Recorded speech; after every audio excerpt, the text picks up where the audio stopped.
How do we smash Al Qaeda? This is a critical question for the West and for the world as a whole. Well, a lot of Al Qaeda's profits are coming from the drugs trade in opium, and that's particularly true of their allies, the Taliban. Where's the other source of funds coming from? Well, the oil industry, um, because the Saudi Arabians gain profits from selling oil to us and then fund uh, the IS, the Pakistani Inter-Service is intelligence organisation, which then passes them on to Al Qaeda and the Taliban. The Saudis also directly fund madrasas which preach religious fundamentalism for Al Qaeda's brand of Islam. Uh, so there's the oil industry and also the Bin Laden's construction firm.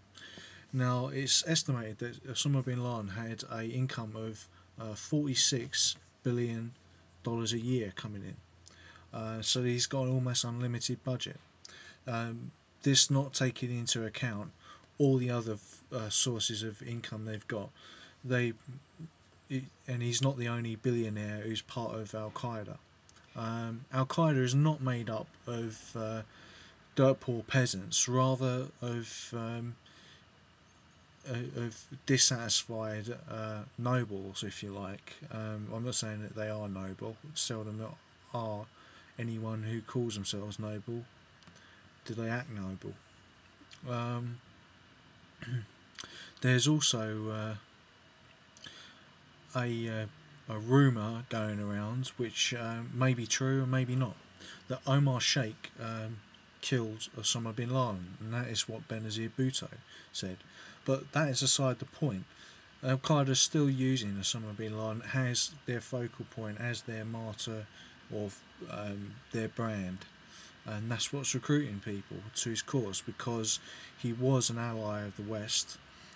He was an ally of the CIA during the time that the fight against the Soviets was occurring in the 1980s.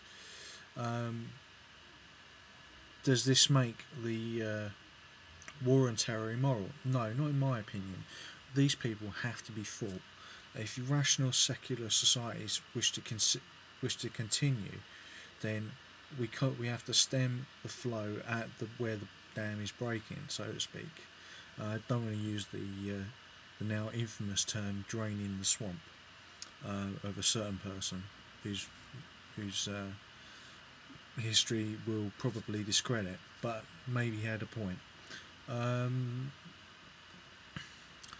Did going into Iraq destabilise Iraq, or was it set to implode? Well, in terms of actual terror and body count, Saddam was probably killing just as many people as there are dying now. That's a sad fact. And should his sons Uday and Qusay have got in, then certainly the body count would have got higher. Maybe they would have been assassinated and he would have been assassinated by his generals. But since Saddam had a policy of killing the whole family, then perhaps his position was secure. What was the relationship between Al Qaeda and Saddam? Or was there any relationship at all? Well, that's difficult to tell, because Osama bin Laden said at one point that he wished to take Saddam out because he was a corrupt secular leader and pawn of the West. But on the other hand, Saddam was well known for supporting terrorist networks such as Mughniya, who's also more linked with Iran, really, which is surprising. If you've got Iraq and Iran, which hate each other, one an Arab power, one a Persian, Indo-European power, albeit that they're both Muslim. One was a secular Sunni nationalist, that was Saddam, and Iran, a theocratic Shia republic under the Ayatollahs. But Of course, Iran doesn't like Al Qaeda either. In fact, Iran was ready before September the 11th to invade Afghanistan. Uh, Now, what was our reason for invading Afghanistan after 9/11? Well, you would say 9/11. There's some people who say that there was some kind of need for an oil pipeline across Afghanistan, but considering that 3,000 people had just been killed by Al Qaeda, then that might have been the main reason that we went in there. But the problem was we went in there with too few troops. Again, how do we smash Al Qaeda?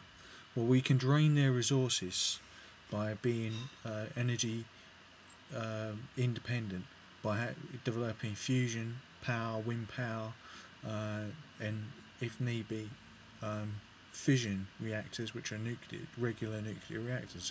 But soon the EU and also the United States and Japan, the great technological powers, will soon develop nuclear fusion, and that will mean almost limitless clean energy. It means we won't be dependent on the Middle East, which means that the Saudi Arabians won't have a monopoly on oil, which means that the Iranians won't have, that the Saudi Arabians won't have a duopoly on oil with Iran. It also means that the Israelis won't be as important in terms economically to the region, because they won't be there as a military power to enforce upon the Arabs. Now, they may be politically, because there are extreme Zionists and Christian end-timers in the body politic of America, which is worrying in itself, because they're just as extreme as Al Qaeda and they've got access to nuclear weapons. That's what makes me worried as well. But what might Al Qaeda's next step be? Well, they certainly want to destabilise Pakistan, and that was said in Holy War Inc., a book by Michael Bergman, which I've already shown on another talk, so I'll not show it again. Now,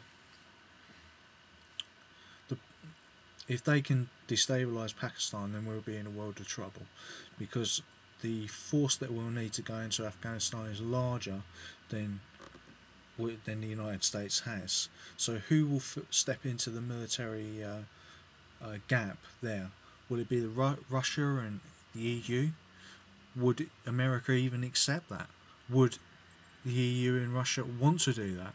Well, Russia is certainly wanting to cooperate more with the United States in Afghanistan, and that's a positive sign, I think, as they know the terrain, and they've got massive resources there, to the Russians, I mean, as well as the Americans. Perhaps if they can cooperate together, and the EU can be the bridge between them. Now, once we took away their